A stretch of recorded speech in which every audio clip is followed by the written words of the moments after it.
I want to turn to the war in Ukraine. We're now 2.5 years into this conflict. Mr. President, it has been the position of the Biden administration that we must defend Ukraine from Russia, from Vladimir Putin, to defend their sovereignty, their democracy, that it's in America's best interest to do so, arguing that if Putin wins, he may be emboldened to move even further into other countries. You have said you would solve this war in 24 hours. You said so just before the break tonight.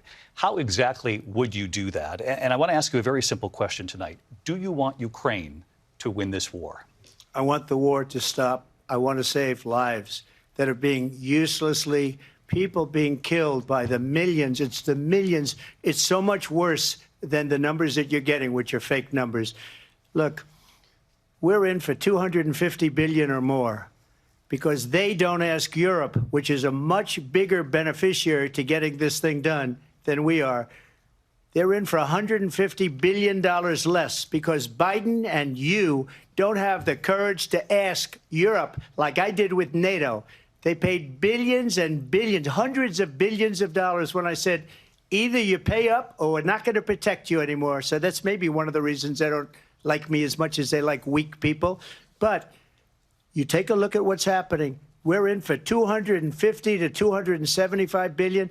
They're into 100 to 150. They should be forced to equalize. With that being said, I want to get the war settled. I know Zelensky very well, and I know Putin very well. I have a good relationship, and they respect your president, okay? They respect me. They don't respect Biden. How would you respect him? Why? For what reason?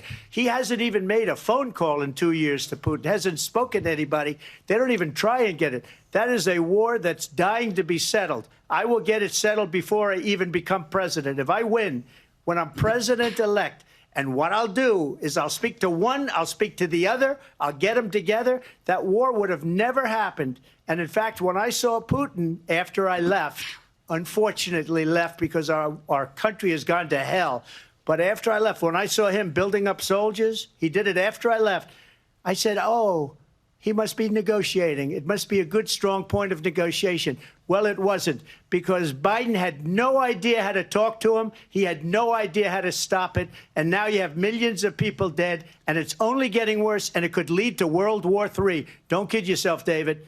We're playing with World War III, and we have a president that we don't even know if he's... Where is our president? We don't even know if he's a president. And just to clarify they threw him out of a campaign like a dog. We don't even know. Is he our president?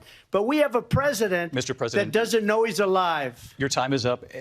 Just to clarify in the question, do you believe it's in the U.S. best interest for Ukraine to win this war, yes or no? I think it's the U.S. best interest to get this war finished and just get it done. All right. Negotiate a deal, because we have to stop all of these human lives from being destroyed. I want to take this to Vice President Harris. I want to get your thoughts on support for Ukraine in this moment, but also, as Commander-in-Chief, if elected, how would you deal with Vladimir Putin, and would it be any different from what we're seeing from President Biden?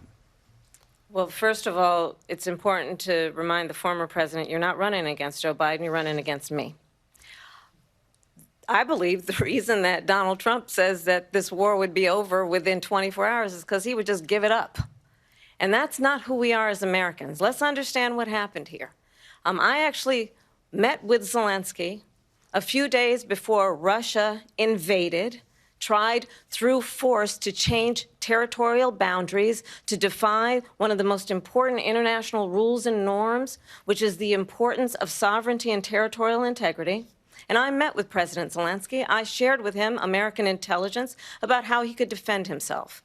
Days later, I went to NATO's eastern flank, to Poland and Romania. And through the work that I and others did, we brought 50 countries together to support Ukraine in its righteous defense. And because of our support, because of the air defense, the ammunition, the artillery, the javelins, the Abrams tanks that we have provided, Ukraine stands as an independent and free country. If Donald Trump were president, Putin would be sitting in Kyiv right now. And understand what that would mean, because Putin's agenda is not just about Ukraine.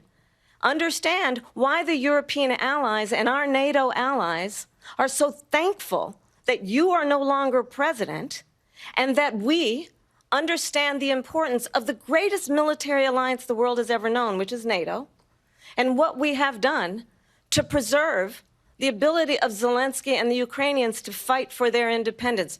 Otherwise, Putin would be sitting in Kyiv with his eyes on the rest of Europe, starting with Poland. And why don't you tell the 800,000 Polish Americans right here in Pennsylvania how quickly you would give up for the sake of favor and what you think is a friendship with what is known to be a dictator who would eat you for lunch. Vice President Harris, thank you. We've heard from both of you on Ukraine tonight. Afghanistan came up in the last hour. I wanted her to respond to something you said earlier, and I'll give you a minute here. Putin would be sitting in Moscow, and he wouldn't have lost 300,000 men and women, but he would have been sitting in Moscow. Quiet, please. He would have been sitting in Moscow, much happier than he is right now. But eventually, you know, he's got a thing that other people don't have. He's got nuclear weapons. They don't ever talk about that. He's got nuclear weapons. Nobody ever thinks about that. And eventually, maybe he'll use them, and maybe he hasn't been that threatening, but he does have that. Something we don't even like to talk about. Nobody likes to talk about it. But just so you understand, they sent her to negotiate peace before this war started.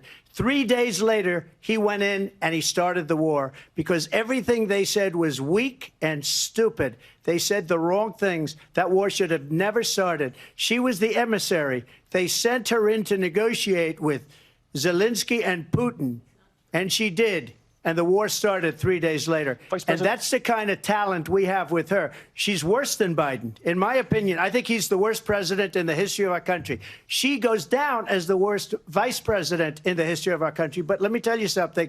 She is a horrible negotiator. They sent her in to negotiate. As soon as they left, Putin did the invasion. President Trump, thank you. You did bring up something. You said she went to negotiate with Vladimir Putin. Vice President Harris, have you ever met Vladimir Putin? Can you clarify tonight? Yet again, I said it at the beginning of this debate, you're going to hear a bunch of lies coming from this fellow. And that is another one. When I went to meet with President Zelensky, I've now met with him over 5 times. The reality is it has been about standing as America always should, as a leader upholding international rules and norms, as a leader who shows strength, understanding that the alliances we have around the world are dependent on our ability to look out for our friends and not favor our enemies because you adore strongmen instead of caring about democracy. And that is very much what is at stake here. The President of the United States is commander-in-chief. And the American people have a right to rely on a president who understands the significance of America's role and responsibility in terms of ensuring that there is stability and ensuring we stand up for our principles and not sell them for the benefit of personal flattery. We've talked about Ukraine and Vladimir Putin. I do want to talk about Afghanistan. It came up in the first hour of this debate. I want to move on to Afghanistan.